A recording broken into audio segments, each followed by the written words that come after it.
продолжува представувањето на програмите на кандидатите за локалните избори во сите скопски општини. Прва скопска телевизија секојдневно ја следи изборната кампања на кандидатите за градоначалници за општините и за град Скопје преку специјална изборна хроника, секој ден од 17, 19 и 23 часот и 20 минути, во која покрај извештаите објавува и интервјуа со кандидатите. Денеска во рамките на изборната хроника ќе објавиме разговори со кандидатите на Левица за градоначалници на Киселавода, Јане Ацевски, и на аеродром Маријан Димитриевски. Изборната кампања почна во понеделникот, а ќе трае до 17 октомври на полноќ. Потоа следува 24-часовен молк пред гласањето на 19 октомври.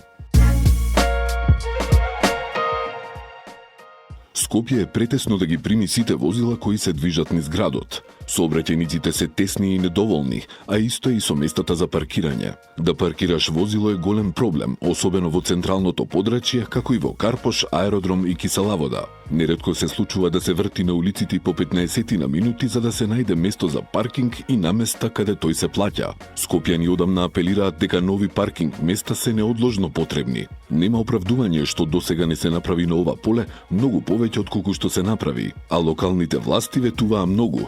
Те монтажни паркинг места, те катни гаражи, но малку направија. Инаку во Скопје има јавни предпријатија за паркинг кои дебело наплатуваат и паркирање и казни за непрописно оставање на возилото. Имаше години кога се фалеа дека и двојно го зголемиле приходот. Сепак проблемот со паркирање остана. Дали ќе го решат градоначалниците кои наскоро ќе бидат изгласани?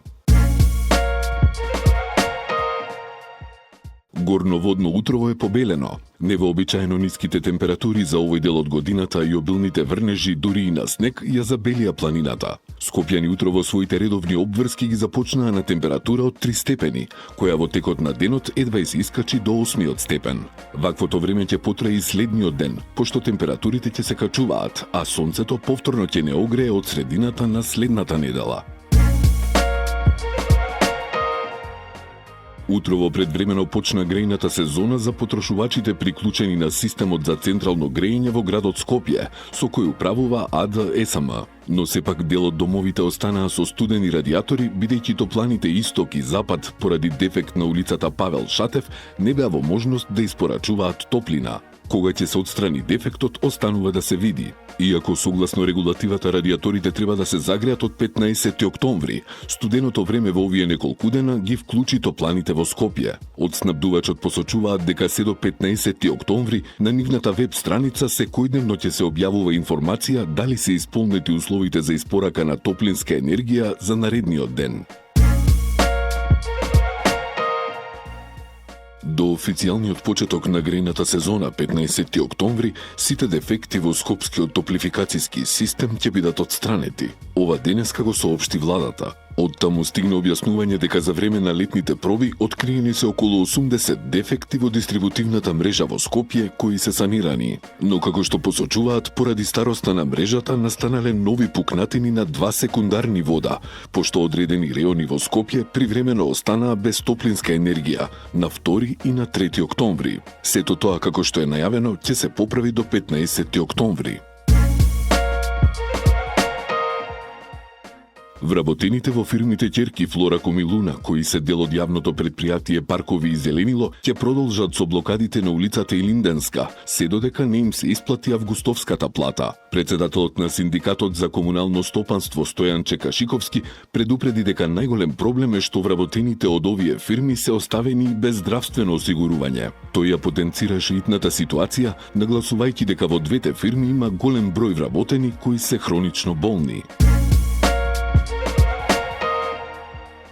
Доколку до понеделник 6 октомври не биде исплатен долгот кон приватните превозници во град Скопје, нивниот возен ред ќе биде намален за 70%. Тие ќе возат само прва смена од 5 до 10 часот, соопшти денеска собственикот на Јофибус Јовица Зафировски. Приватните превозници Јофибус, Вестор Транс, Радос Компани кои се обраќаат во Скопје, денеска побараа од ЈСП да им биде исплатен вкупниот долг од 170 милиони денари, од кои, како што изјавија, во моментов се доспеани 90 милиони денари. Долгот кон нас не е подмирен од април, односно од пред 6 месеци. Денеска имавме план да прекинеме со возење, но сакаме сакаме да бидеме коректни кон граѓаните на Скопје и ќе чекаме до понеделник, истакна Зафировски. Доколку не се исплатат парите до понеделник, приватниците рекоа дека ќе се редуцира возењето, односно трите компании ќе возат само прва смена со 30% капацитет се до исплатата на долгот.